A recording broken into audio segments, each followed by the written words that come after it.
Hello and welcome to this video. In this video I'll do a quick overview of macOS Big Sur.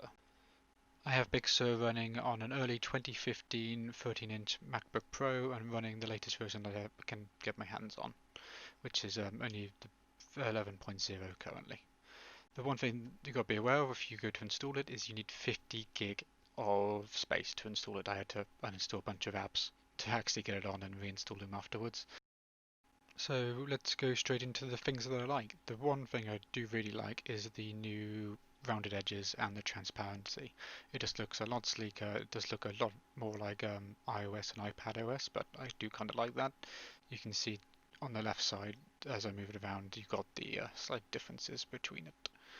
The only other thing is the menus also got the transparency look a lot sleeker than they did in Catalina. The other things I really like are some of the new icons actually. I'll get back to why I don't like some of the other ones in a bit, but the App Store and the settings one both look a lot better along with like the Mail one for example. Moving on to the command center, we've got a few little sections in there. You've got display, sound, music if you use that, along with keyboard brightness and etc. I got physical keys for these so I probably won't use them, but it's nice to know they're there. If we now take a look at the Mail app, which now has the icon from iOS, you can see that it's also a lot sleeker, just looks a lot tidier than the old-fashioned Mail. But yeah, just nice and sleek. Ignore my over 6,000 unread emails, I'll get around to them at some point. Coming on to things I don't like, the icons. Some of them just look rubbish, like FaceTime in particular and messages. They just look like they're from the early iOS days. The shading, I think, causes it. It just doesn't look good. More not so good looking icons, if we go into system preferences, you'll see, for example, the sound one. I don't know what's going on. Notifications looks absolutely terrible. Look, I could design better, and I have no design at all.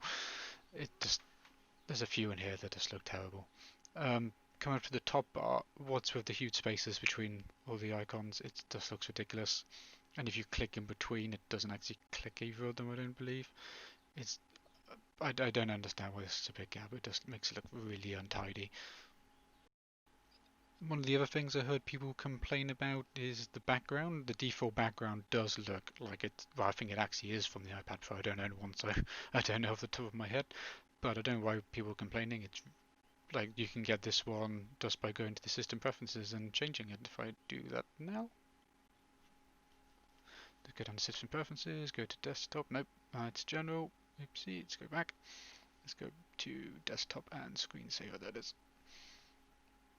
You can see it's got the Mojave one in there still, it's got the Catalina one in there still, and it's got the god-awful default one, which I don't know why it's set by default to stick on Big Sur. It looks 10 times better.